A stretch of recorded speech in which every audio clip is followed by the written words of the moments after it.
Good morning.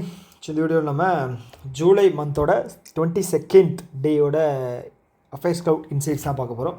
So first news என்ன அப்படின்னா, மன்சுக் மண்டாவியா இருக்கார் இல்லையா, யூத் அஃபேர்ஸ் மினிஸ்டர், அவர் ஒரு விஷயத்தை வந்து இனாக்ரேட் பண்ணியிருக்காரு. ஓகேவா? ஸோ இது ஒன்றும் பெரிய விஷயம் கிடையாது. இதிலிருந்து நியூஸ் வர்றதுக்கான, அதாவது கொஷின்ஸ் வர்றதுக்கான வாய்ப்பு வந்து 0.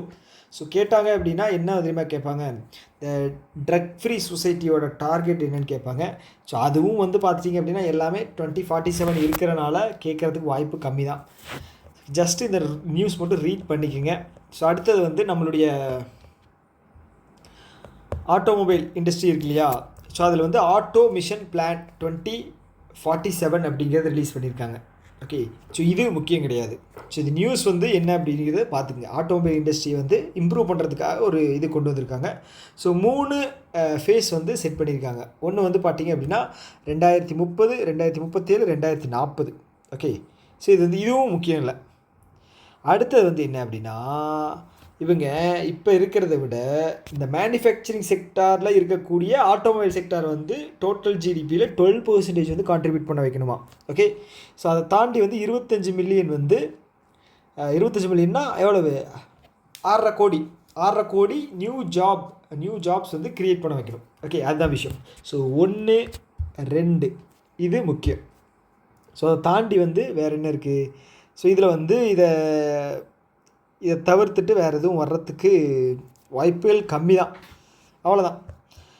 ஸோ அடுத்த நியூஸ் என்ன அப்படின்னா, எல்என்டி இருக்காங்க இல்லையா, எல்என்டி வந்து இந்தியாவோட லார்ஜஸ்ட் க்ரீன் ஹைட்ரஜன் பிளான்ட்டு எங்கே பண்ணுறாங்க அப்படின்னா பானிபத், ஹரியானா. ஓகே, ஐஓசிஎல் ரிஃபைனரியோட ஹெட் இது இருக்குது பானிபத்தில். அங்கே தான் வந்து largest hydrogen plant, green hydrogen plant. Okay, யார், L and T 1. Second India's largest, content கிடையாது இது news, India's largest green hydrogen. Second content வந்து பானிபட்.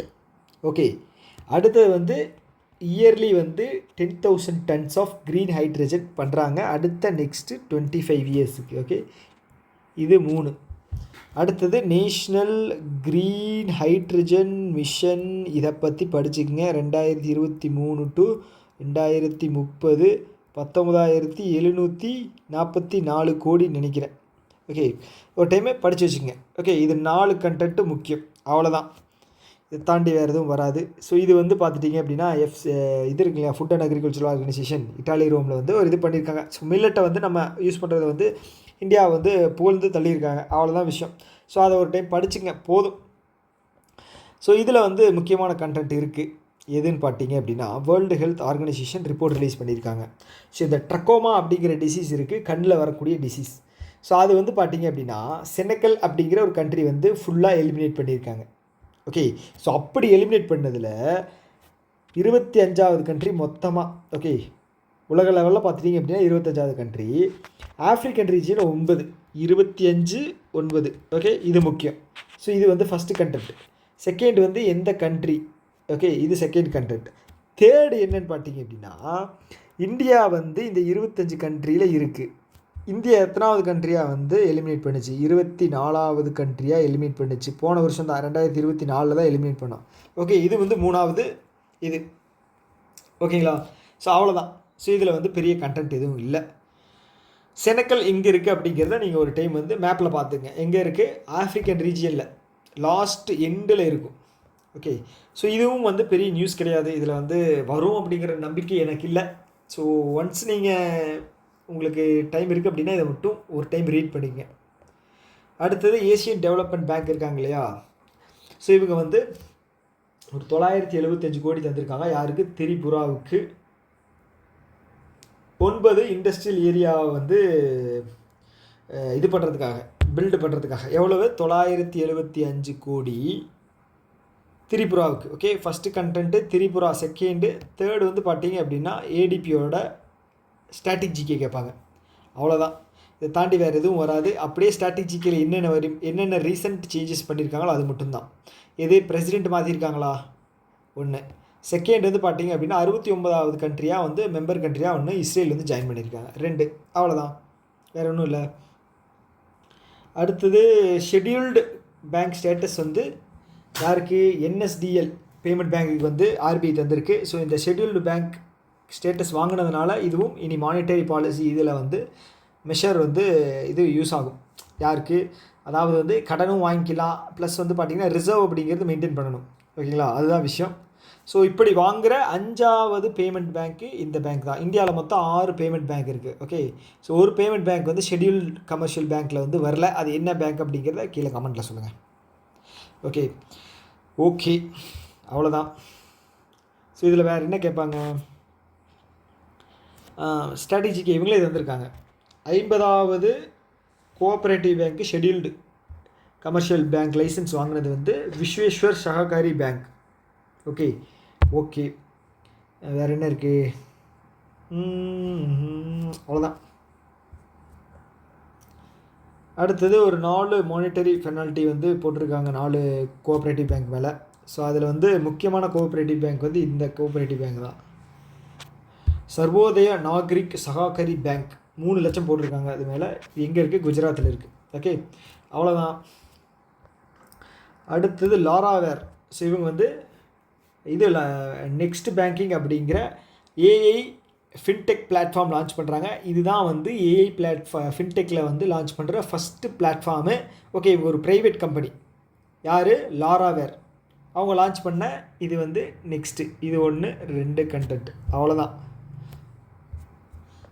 அடுத்தது வந்து இது மெர்ஜர். இது வந்து ரொம்ப நாளாக படிச்சுக்கிட்டு இருக்கோம், அதானியோட சிமெண்ட்டு. அதை தாண்டி இந்த இது வந்து கண்டிப்பாக கேட்குறதுக்கு வாய்ப்பு இருக்குது. ஐடிஎஃப்சி பேங்க் இருக்காங்க இல்லையா, இதோட மிஸ்டர் வைத்தியநாதன் சிஇஓ. ஸோ இதில் வந்து 9.9%. ஏன் 9.9%? அப்போ தான் வந்து எஃபிஐ 10க்கு மேலே போயிடுச்சு அப்படின்னா அது எஃப்டிஐ. ஓகே, ஸோ என்ன பண்ணியிருக்காங்க அப்படின்னா இந்த கரன்சி இன்வெஸ்ட்மெண்ட்ஸ், அது யார் அப்படின்னா வார்பர்க் பின்கர்ஸ் அவங்களுடைய சப்சிடரி. அவங்க 9.99% வந்து வாங்கியிருக்காங்க. எவ்வளவு? 7500 கோடி கொடுத்து. 7500 1, வார்பர்க் பின்கர்ஸ் 2, 9.93 எங்கே 4. அவ்வளோதான். ஓகே, அடுத்தது வந்து இந்த கார்டன் ரீச் பில்டர்ஸ் இருக்காங்க இல்லையா, எங்கே இருக்காங்க? ஹெட்குவார்ட்டர்ஸு கொல்கத்தாவில். ஸோ அவங்க வந்து பார்த்திங்கன்னா ஆன்டி சப்மெரைன் வார்ஃபேர் இருக்கு இல்லையா, அதோட லாஸ்ட்டு ஷிப் வந்து அஜய், அதோட பேர் வந்து அஜய், மிஸ்டர் அஜய். அதை வந்து லான்ச் பண்ணியிருக்காங்க. இதோட ஸ்டாப் பண்ணிடுவாங்க. ஆன்டி சப்மெரைன் வார்ஃபேர் இது வந்து 8 வந்து லான்ச் பண்ணியிருக்காங்க. யார்? இவங்க கார்டன் ரீச். இது 8வது 2. அவ்வளோதான். வேறு எதுவும் இதில் பெருசாக நியூஸ் இல்லை. ஓகே, வேறு என்ன இருக்குது? ஓகே, ஸோ இது வந்து ஜஸ்ட் ஒரு நியூஸ் தான். இது வந்து இதில் கொஷினாக வர்றதுக்கு எதுவும் வாய்ப்பு இல்லை. ஓகே, டெஸ்ட்டு இதை வந்து 2ஆக பிரிக்க போகிறோம், 6 டீமாக பிரிக்க போகிறாங்க. அதுக்கு தான். ஸோ ரீசெண்டாக வந்து அவர் பேர் என்ன, சஞ்சோக் குப்தா இருக்கார் இல்லையா, அவர் வந்து ஐசிசியோட சீஃப் எக்ஸிக்யூட்டிவ் சிஇஓ வந்து அப்பாயின்ட் பண்ணப்பட்டார். அதை யார் ரீப்ளேஸ் பண்ணிட்டு வந்தார் அப்படின்னு கீழே வந்து கமெண்ட் பாக்ஸில் பண்ணுங்கள். 2வது கேள்வி உங்களுக்கு. இனி அடுத்து நடக்க போகிற 3 வேர்ல்டு டெஸ்ட் சாம்பியன்ஷிப் வந்து எங்கே நடக்க போகுது அப்படின்னா இங்கே தான், வேல்ஸ். எங்கே இருக்குது? யூகேல. ஓகே, இந்த டே வந்து எனக்கு என்னமோ கேட்பாங்க அப்படிங்கிறது மைண்டு வந்து உறுத்திக்கிட்டு இருக்குது. ஏன் அப்படின்னா குகேஷ் வந்து 18வது சாம்பியன், வேர்ல்டு சாம்பியன். ஆனால் இப்போ வந்து இவங்க திவ்யா தேஷ்முக் இருக்காங்க இல்லையா, அவங்க வந்து 88வது கிராண்ட் மாஸ்டர் ஆகியிருக்காங்க. ப்ளஸ் வந்து வேர்ல்டு உமன் செஸ்ஸு சாம்பியன் பட்டம் வந்து வாங்கியிருக்காங்க ஃபிடேல. அதை தாண்டி வந்து 4வது Indian woman to reach FIDE woman world championship finals. Okay, இவங்க தான் 4வது பெண். இவங்க வந்து 19 வயசு தான் ஆச்சு. ஓகேங்களா? ஸோ இவங்க என்னன்னு பார்த்துட்டிங்க அப்படின்னா இப்போது செஸ்ஸு டே அப்படிங்கிறனால இவங்களோட நியூஸ் கொடுத்து வேர்ல்டு செஸ் டே வந்து எப்போ செலிப்ரேட் பண்ணுறோம் அப்படின்னு கேட்பாங்க. ஓகே, 1. அதுக்கப்புறம் எவ்ரி மூவ் கவுண்ட்ஸ் 2. ஸோ இந்த வேர்ல்டு செஸ் டே வந்து எப்போ இருந்து செலிப்ரேட் பண்ணுறோம் 4. சாரி, இது 1 2 3. Okay, 3 news. அவ்வளோதான், வேறு இன்னும் பெருசாக இல்லை. 3 டே படித்து வச்சுக்கோங்க. 3 டே சொன்னதுக்கப்புறம் தான் ஞாபகத்துக்கு வருது. ஜூன் 20 3 டே. ஓகே, ஜூன் 20 3 டே ஞாபகம் வச்சுக்கோங்க. அவ்வளோதான். அடுத்தது வந்து ஃபஸ்ட்டு எவர் மேங்கோ ஃபெஸ்டிவல். இது வந்து டைரக்ட் கொஸ்டின். இது கேட்குறதுக்கு வாய்ப்பு கம்மி தான். ஃபஸ்ட்டு அப்படிங்கிறனால பார்த்து வச்சுங்க. நாகாலாண்டில் வந்து மேங்கோ ஃபெஸ்டிவல் செலிப்ரேட் பண்ணியிருக்காங்க. அடுத்தது அஸ்ஸாம் கவர்மெண்ட் இருக்காங்க இல்லையா, ஸோ அங்கே வந்து அஸ்ஸாம் வந்து பிஜேபி கவர்மெண்ட் தான். அவங்க வந்து விவசாயத்துக்கு வந்து முக்கியத்துவம் கொடுக்கக்கூடிய ஒரு கவர்மெண்ட், யார், பிஜேபி. ஸோ இப்போ என்ன பண்ணியிருக்காங்க அப்படின்னா, இந்த சொசைட்டியில் பால் ஊற்றுவாங்க இல்லையா, அது வந்து விடுறாங்க அப்படின்னா அவங்களுக்கு வந்து 5 ரூபா வந்து எக்ஸ்ட்ரா சப்சிடி வந்து தரதா சொல்லியிருக்காங்க. ஒரு நாளைக்கு வந்து 30 லிட்டருக்கு வரைக்கும் அலவுடாம். அப்போ 150 ரூபா ஒரு நாளைக்கு சப்சிடி மட்டுமே தரதா வந்து சொல்லியிருக்காங்க. இது ஒரு நல்ல விஷயம்.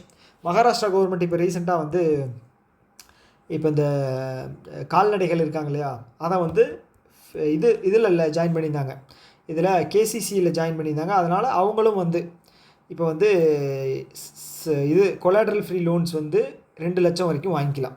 ஓகே, ஸோ அவ்வளோதான் இந்த நியூஸில் வந்து இருக்கக்கூடிய முக்கியமான கண்டென்ட். ஓகே ஓகே எல்லாம் எழுதி வச்சு ப்ராப்பராக படியுங்க. ஸோ இன்னொரு வீடியோ மீட் பண்ணலாம். Tata, bye bye.